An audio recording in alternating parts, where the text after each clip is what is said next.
Ini adalah Honda CR-V facelift. Nah, selain tampang yang sedikit disegarkan, si CR-V baru ini juga dapat banyak fitur baru dan dapat juga fitur safety-nya Honda yang paling canggih, Honda Sensing. Dan bodi detailnya simak di 10 hal yang perlu kalian ketahui dari Honda CR-V facelift. 1. Varian. Kayak sebelumnya, varian CR-V tetap ada 3. CR-V 2.0 yang paling bawah, CR-V 1.5 Turbo, dan yang paling atas CR-V 1.5 Turbo Prestige. Harga varian tertingginya sekarang tembus 570 jutaan, naik sekitar 30 jutaan dari CR-V sebelum facelift. Tapi apakah kenaikannya worth it? 2. Pilihan warna. Kalau sebelumnya pilihan CR-V ada termasuk banyak warnanya, ada 7 malah. Sekarang dikurangi jadi tinggal 4 warna aja. Ada putih, silver, grey, dan hitam. Jadi emang tinggal yang warna-warna mainstream aja nih ya. Nggak ada warna ngejeringnya lagi kayak sebelumnya. Mungkin sebelumnya warna yang ngejreng kurang banyak dipilih kali ya. 3. Pilihan mesin. Kayak sebelum ini, CR-V tetap ada 2 pilihan mesin. CR-V 2.0 pakai mesin 2000 cc 4 silinder SOHC, tenaganya 153 HP atau 155 PS dan torsinya 189 Nm. CR-V 1.5 Turbo dan yang Prestige pakai mesin 1500 cc 4 silinder DOHC. Ada turbochargernya dan ada direct injectionnya. Tenaganya 187 HP atau 160 PS dan torsinya 240 Nm. Semua varian hanya tersedia dengan transmisi otomatis berjenis CVT ya. Dan semuanya juga berpenggerak roda depan. Oh, dan kayak sebelumnya ada tombol ikon juga alias Active Eco. Ini buat bikin akselerasinya jadi lebih terhambat dan kerja AC-nya jadi nggak terlalu berat buat menghemat konsumsi. 4. Ubahan eksterior. Karena ini hanya facelift, jadi tampangnya jelas nggak beda jauh ya sama CR-V yang keluar di tahun 2017 kemarin. Tapi cukup banyak lah buat bikin orang tahu pas lihat ini, oh ini facelift toh. Depannya, grillnya sekarang yang chrome, hanya list di yang paling atas saja yang nyambung sampai bagian bawah lampunya. Bawahnya dibuat piano black dan grill di bawahnya pun dibuat jadi honeycomb gini dibanding sebelumnya yang garis-garis. Bumper bawahnya juga ganti total nih. Jadi satu bagian super panjang yang disambungin panel-panel hitam dan silver berlekuk-lekuknya ini dan jadi ngasih kesan lebih lebar dan agresif secara keseluruhan. Lampu depannya sekarang full LED ya di setiap variannya. Di arealnya LED, lampu besarnya LED yang sisi luar dan lampu jauhnya LED yang sisi dalam.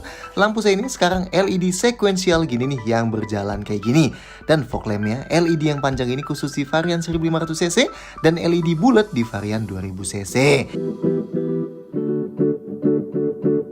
Sampingnya, ubahannya termasuk lebih minor sih. Tepatnya lebih di velgnya aja.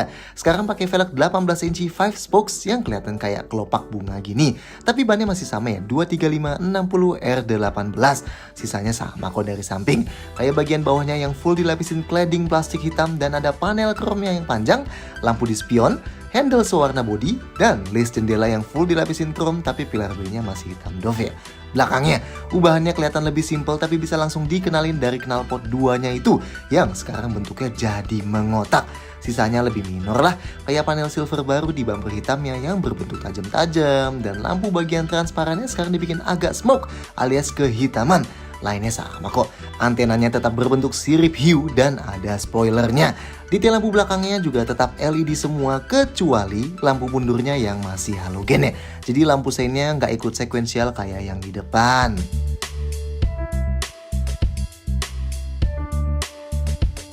5.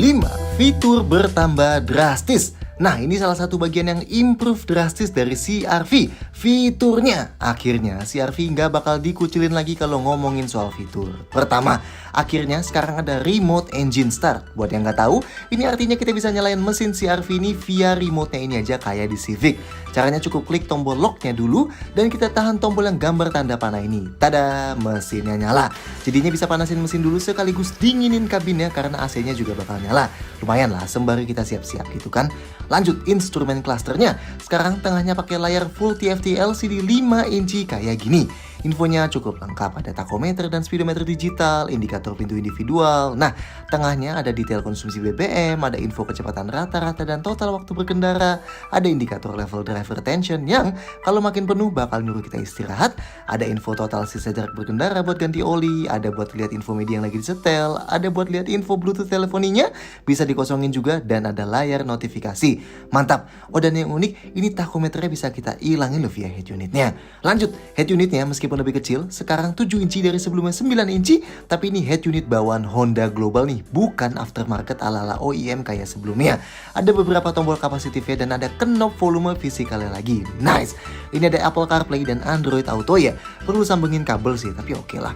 Nice, akhirnya di ini juga. Sayangnya jenis head unitnya masih model lama sih, kayak yang di Civic Type R, bukan kayak yang di Accord dan Odyssey baru. Selain bisa Bluetooth juga, pengaturan settingsnya luar biasa komplit nih di head unitnya.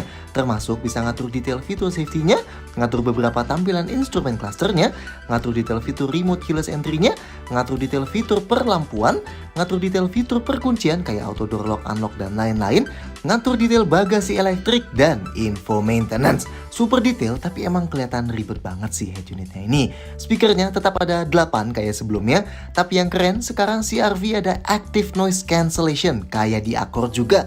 Jadi speaker-speaker ini bisa mengeluarkan frekuensi berlawanan buat menetralisir suara dari luar. Semoga bisa ngurangin road noise-nya nih ya. Lanjut, AC-nya tetap dual zone auto climate control alias suhu penumpang depan dan driver bisa dibedain. Bedanya sekarang kalau kita atur, indikator layarnya nongol di head unit, jadi nggak pakai layar dedicated lagi. Suhu paling dingin 18 derajat Celcius dan paling panas 32 derajat. Tentunya ada defroster kaca depan dan defogger kaca belakang ya. Lanjut, sekarang lampunya otomatis akhirnya.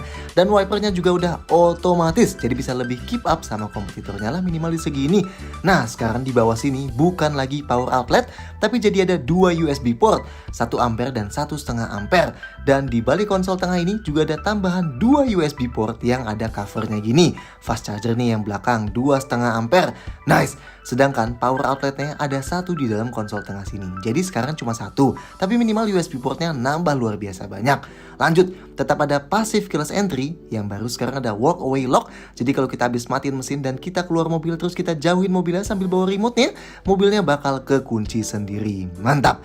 Kayak biasa, remote ini bisa kita masukin ke kantong dan tinggal grab aja bagian dalam handle pintu sisi driver atau penumpang depan buat buka kuncinya.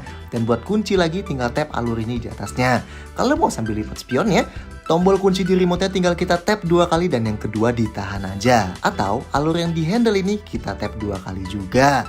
Dan kalau kita tekan tombol unlock ini di kuncinya dan kita tekan sekali lagi terus ditahan, semua jendelanya plus sunroofnya bakal kebuka buat buang hawa panas di dalam kabin. Kalau mau tutup lagi harus pakai kunci dari sini nih ya. Putar ke kanan sekali dan putar sekali lagi sekaligus ditahan.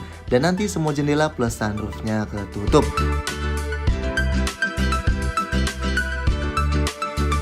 Dan satu lagi, sekarang bisa buka tutup bagasi elektriknya pakai gestur tendang kaki gini. Ini nanti kita detailin di bagian bagasi ya.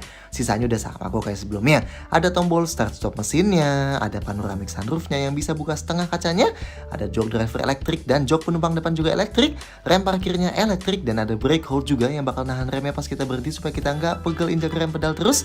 Setir sebelah kiri ada tombol pengatur audio yang sekarang jadi kayak gini nih, karena ada tombol pengatur MID-nya ya. Dan yang sebelah kanan ada cruise control. Ada pedal shift juga, dan yang unik di sisi penumpang depan sini ada tombol buat central lock nih. Nah, yang tetap disayangkan, jendela yang auto up down hanya yang sisi driver aja, belum keempat jendelanya kayak di Accord yang baru. Dan wireless charger yang ada di CR-V Thailand juga nggak dibawa masuk.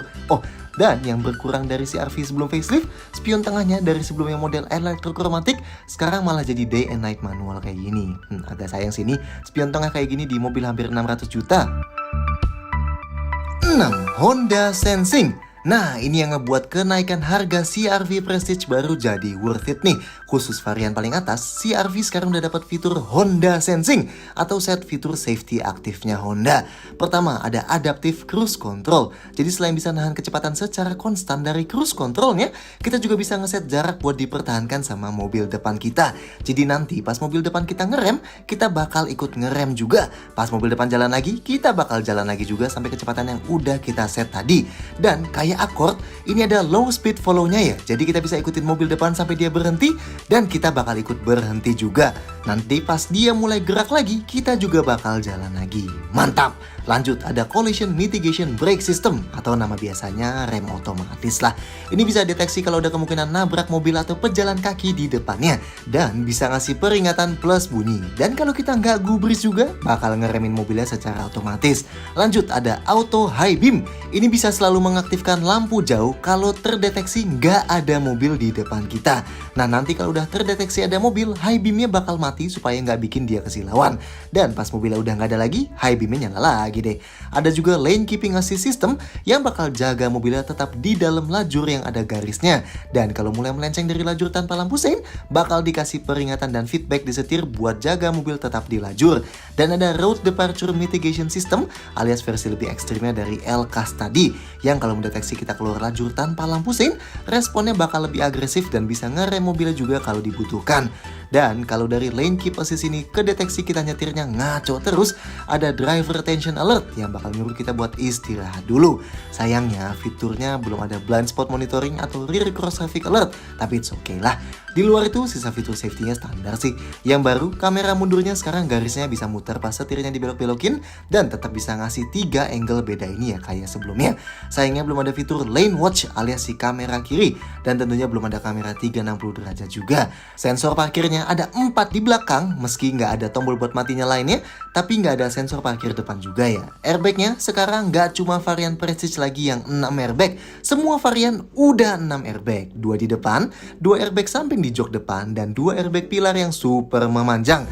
Rem depannya cakram dan belakangnya cakram juga, dan tentunya ABS, EBD, dan brake assist juga komplit. Ada stability control juga, dan ada hill start assist yang nahan remnya beberapa detik pas terdeteksi mobilnya berhenti di tanjakan, dan kaki kita mau pindah dari pedal rem ke pedal gasnya biar kita nggak merosot.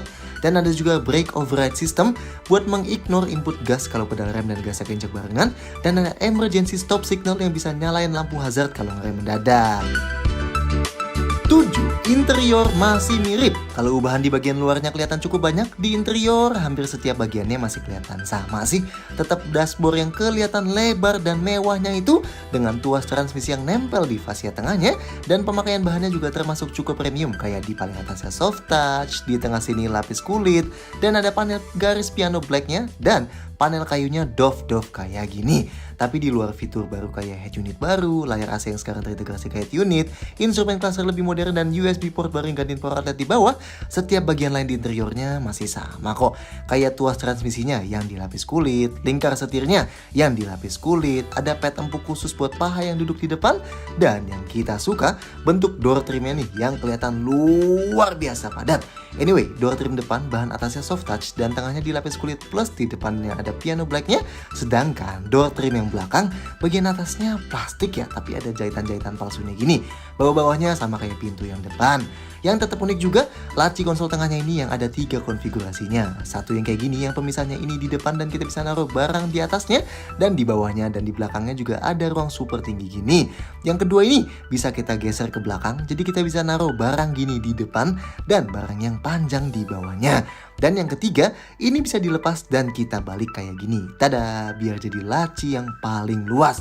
Detail lain di depan, lampu depannya udah LED nih, nice. Pegangan tangan plafon selain ada di sisi penumpang depan, ada di sisi driver juga. Dan sun visornya yang sebelah kanan ada card holdernya, dan dua-duanya ada vanity mirror yang bisa ditutup buka tapi nggak ada lampunya ya. Oh tapi keren ya, ini kalau kita kesampingin bisa digeser gini supaya panasnya bisa ketutupan semua. Mantap. Detail lain di belakang ada lampu kabin tambahan lagi nih, 2 di tengah sini, LED ya, nice. Pegangan tangannya yang kiri dan kanan sama-sama model lipat, tapi hanya yang kanan yang ada gantungan bajunya. Sedangkan penumpang paling belakang nggak dapet pegangan tangan di plafon ya. Nah, penumpang belakang tetap dapat ventilasi di balik konsol tengah sini, yang ini ikut AC depan ya kontrolnya. Dan khusus yang 7-seater, ada tambahan panel AC di plafon kayak gini yang ada 4 kisinya. Ini kipasnya bisa kita atur secara terpisah dari depan, dan masing-masing kisinya bisa kita atur arahnya ya. Jadi penumpang yang paling belakang juga masih bisa dapat AC. 8. Konfigurasi jok. Joknya tetap dilapis kulit buat varian yang 1500cc, sedangkan yang 2000cc bahan kain. Dan kayak dulu, yang 2000cc jadi satu-satunya varian yang hanya punya 5 jok. Sedangkan varian 1500cc 7-seater ya, alias ada tambahan jok buat baris ketiga. Dan kayak sebelumnya juga, bentuk jok depannya termasuk keren nih, karena supportnya sampai bagian atas banget. Oke, rasa duduknya, pintu depannya termasuk sangat berat dan bukanya tentu lebar ya. Dan yang kita senang, pintu ini nge-cover sampai bagian paling bawah sini nih. Jadi kalau mobilnya habis kotor-kotoran, kaki kita nggak bakal kena kotor pas napak keluar. Mantap. Napak ke dalamnya termasuk cukup tinggi ala-ala SUV monokok, tapi emang nggak setinggi lebay SUV leather frame ya jelas. Nah, posisi duduk paling rendahnya termasuk cukup tinggi juga, dan ini visibilitas keluarnya termasuk sangat bagus dan kita bisa lihat lekukan kap mesinnya dengan jelas dari sini. Pengaturan jok depan elektriknya 8 arah dan ada pengaturan lumbar 4 arah juga. Jok penumpangnya elektrik 4 arah ya, jadi ketinggiannya nggak bisa kita naik turunin yang penumpang. Headrestnya hanya bisa naik turun aja, tapi posisinya udah termasuk maju banget kok. Jadi nyetir sambil sandaran, kepala kita nggak bakal ngedanga. Buat sandaran tangan di tengah ada armrest dari konsol tengah ini yang dilapis kulit dan sangat empuk. Dan ini bisa dimajuin ke 3 posisi yang beda. Dan kalau sampai paling maju, jadi bisa sandaran sambil pegang setirnya. Nice! Buat sandaran tangan di pintu juga ada dilapis kulit jadi empuk juga. Seatbeltnya bisa kita naik turunin dan pengaturan setirnya tilt dan teleskopik nih, cukup jauh pula. Mantap lah! Sandaran kaki kiri drivernya udah dikasih pad dan gundukan kayak gini ya. Sedangkan ruang kepalanya masih termasuk sangat aman meski emang gak luas-luas banget karena ada panoramic sunroofnya. Oke, sekarang kita ke belakang. Pintu belakangnya CR-V ini termasuk berat banget juga. Dan ini sudut bukanya sangat unik karena bisa sampai 90 derajat. Jadi sangat gampang buat masukin barang yang besar kayak jok bayi gitu. Mantap! Nampak ke dalamnya juga nggak perlu nunduk sama sekali kepalanya. Nah, posisi duduk di belakang sini tentu lebih tinggi dibanding yang di depan. Dan yang kita suka, ini bentuk jok kiri kanannya nopang ujung paha kita dengan sempurna. Tapi emang panoramic sunroofnya motong ruang kepala yang cukup banyak nih. Jadi kalau kita duduknya agak majuan gini, kepalanya gampang ke pentoknya. Tapi kalau sandaran sih ruang kepalanya masih termasuk aman. Dan jok ini enaknya bisa kita geser maju mundur nih. Kalau dibuat paling maju, sisa ruang kakinya emang tinggal sedikit. Tapi ini emang kalau kita mau ngasih ruang ke penumpang di paling belakang sih. Kalau dibuat paling mundur yang luar biasa jauh slide-nya, ruang kakinya jadi luar biasa lega gini. Mantap! Sudut sandarannya juga bisa diubah pakai tali di atas ini. Dari tegak kayak gini sampai paling rebahnya segini. Emang gak sampai tiduran tapi udah relax banget kok. Dan headrestnya ketiga-tiganya adjustable ya. Sandaran tangan di pintu udah dilapis kulit juga jadi empuk juga. Dan di tengah ada armrestnya juga ya yang bisa dibuka kayak gini. Mantap! Kalau mau duduk bertiga, napak ke tengahnya kakinya nggak perlu ngelipet. Ini masih cukup luas dan gundukan di lantai tengah sini termasuk sangat minim nih. Jadi kaki kita tetap bisa di tengah sini kalau nggak mau ke kiri kanannya. Dudukan joknya termasuk lebih tinggi dibanding di kiri kanannya ya, tapi masih sangat empuk. Sedangkan sandarannya termasuk keras karena ada handrestnya tadi. Tapi karena ada headrestnya, jadi kepala kita nggak bakal ngedanga. Dan seatbelt tengahnya ini juga 3 titik. Oke, sekarang kita ke paling belakang. Nah, caranya ke paling belakang, jok kiri kanannya ini bisa dibuka pakai tali di atas ini. Nah, nanti begitu turun kayak gini, joknya bakal maju sendiri. Tapi nanti kita harus tarik tali di belakang ini dulu dan joknya bakal tumble karena ada pegasnya ini. Begitu juga yang kiri. Kalau yang kanan tadi, yang kelipat langsung 2 jok, yang kiri 1 jok. Dan kalau mau aman, harus pakai pengikat ini buat ngikat joknya ke depan supaya nggak turun-turun. Nah, jok paling belakangnya posisi duduknya lebih tinggi lagi dibanding jok baris keduanya. Tapi kelihatan banget dudukan joknya sangat rendah ke lantai gini. Jadi sudut paha orang dewasa kalau duduk kayak gini termasuk sangat naik. Ini udah pasti pegel meskipun buat perjalanan pendek. Jadi emang di sini lebih cocok buat anak kecil atau orang di bawah 160 cm lah. Headrestnya keduanya tentu adjustable dan yang enak juga sudut recline di belakang sini masih bisa diubah-ubah.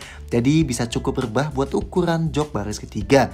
Ruang kepalanya buat kita juga termasuk sangat pas-pasan gini. Dan ruang kakinya ini kalau jok baris kedua dibuat paling maju, sisanya ternyata udah sangat sedikit. Dan kalau dimundurin mentok, well, udah nggak muat banget lah ya. Enaknya masih ada buat sandarin tangan kita di kiri dan di sebelah kanan. Meski emang plastik jadi agak keras sih. Dan ukuran jendelanya juga sangat kecil. Jadi emang orang dewasa bakal berasa claustrophobic. Jadi kalau anak kecil mungkin di belakang sini nggak masalah. Tapi kalau orang dewasa kayak kita pasti berasa banget sempitnya. 9. Bagasi dan storage. Bagasinya CR-V Prestige bisa dibuka secara elektrik nih. Bisa tahan tombol di remote sini. Bisa juga pakai tombol yang ada di dalam kabin, bisa pakai passive keyless entry-nya, jadi remote-nya tinggal kita kantongin aja dan klik tombol di sini yang lebih panjang nih di sebelah kiri dan nanti pintunya kebuka. Dan kalau kita bukanya klik tombol yang ini, semua kunci pintu lainnya bakal ikut kebuka juga. Kalau kita bukanya klik tombol yang panjang tadi barengan sama tombol kecil di sebelahnya, bagasinya kebuka tapi setiap pintu lainnya bakal masih kekunci. Dan yang baru bisa pakai gestur kaki, tinggal kantongin remote-nya dan pakai gestur nendang gini ke bawah dan bagasinya kebuka. Dan bisa dipakai buat nutup juga. Dan bisa kita set mati nyalain fitur ini dari head unitnya. Bibir bagasinya nggak terlalu mengotak nih, luas di bagian bawahnya dan lebih menyempit di ujung atasnya. Nah, yang enak, bibir bagasi CR-V ini termasuk cukup rendah dari tanah buat sebuah SUV. Jadi kalau angkat barang yang berat nggak bakal terlalu PR. Bibirnya juga termasuk rata nih dari lantainya. Jadi kalau mau keluarin barang dari sini nggak perlu diangkat-angkat dulu. Detail di bagasinya ada lampu halogen di sebelah kiri dan udah sih itu aja. Nggak ada gantungan belanjaan. Nah, ruang bagasi kalau semua jok lagi dibuka emang udah nggak termasuk banyak. Tapi karena sudut recline jok baris ketiga masih bisa kita ubah-ubah, jadi kita bisa bikin lebih tegak buat bikin bagasinya jadi lebih banyak, dan kita bisa bikin lebih rebah kalau pengen ngasih penumpang lebih nyaman tapi bagasinya jadi lebih sempit. Kalau mau lipat jok baris ketiga bisa dipisah 50 banding 50 ya. Artinya kalau kita lipat satu pakai tali yang di atas ini, bisa masukin barang yang lebih besar dan masih muat satu penumpang di baris paling belakang. Kalau dilipat dua-duanya, nah lihat kan ada jeda jauh banget dari lantai belakang ke depan sini. Nah yang keren, ternyata lantai paling belakangnya ini bisa kita angkat, dinaikin satu tingkat kayak gini dan jadinya rata deh sama jok depannya, tapi ada bolong sedikit di tengah sini. Tapi nggak masalah, bisa taruh barang yang lebih panjang. Mantap. Tapi emang efeknya ruang bagasinya jadi nggak terlalu tinggi. Dan kita bisa naruh barang kecil di bawah sini supaya nggak kelihatan orang. Sayangnya nggak ada parcel shelf alias penutup bagasi nih. Jadi kalau naruh barang di bagasi bisa diintip dari luar. Dan ban serepnya ternyata Honda masih bisa masukin ke dalam kabin nih, nggak di bawah mobilnya. Nih kita buka dulu yang paling belakang dan kita tarik tali yang kuning ini. Dan kita cantolin deh ini ke depan. Tada! Ban serep model full size dan velg yang sama kayak yang dipakai masih muat di bawah jok paling belakang. Keren juga ya. Nah kalau mau luasin kapasitas bagasi lagi, jok paling tengah bisa dilipat tapi harus dari depan. Kalau dilipat yang kiri masih bisa buat muat 2 penumpang di tengah. Dan kalau dilipat semuanya jadi bisa masukin barang yang sangat panjang. Dan ini enaknya lantainya rata ya. Jadi kalau mau kedepanin barang tinggal kita geser aja. Mantap. Buat tutup bagasinya ada handle di sini kalau terpaksa manual atau tinggal dipencet aja. Dan ini sisa storage di dalam kabin.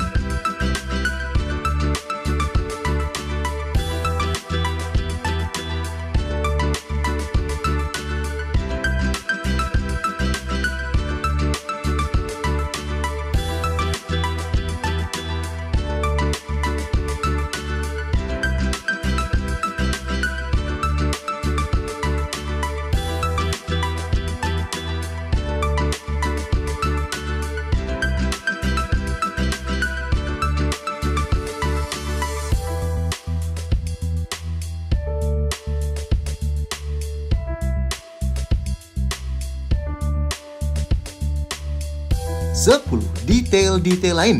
Kayak versi sebelum faceliftnya, CR-V ini juga dirakit lokal ya di pabrik Honda di Karawang. Di kap bensinnya ada keterangan buat pakai bensin minimal oktan RON 91. Jadi disarankan pakai Pertamax, Shell Super atau BP 92. Dan kayak produk Honda baru lainnya, CR-V facelift ini juga dapat gratis biaya jasa servis sampai 50.000 km atau 4 tahun pertama. So, gimana menurut kalian soal Honda CR-V facelift ini? Silahkan sampaikan komentar kalian di bawah. Klik like dan jangan lupa subscribe ke channel kami Indonesia supaya nggak ketinggalan video-video kayak gini lainnya. See you next time.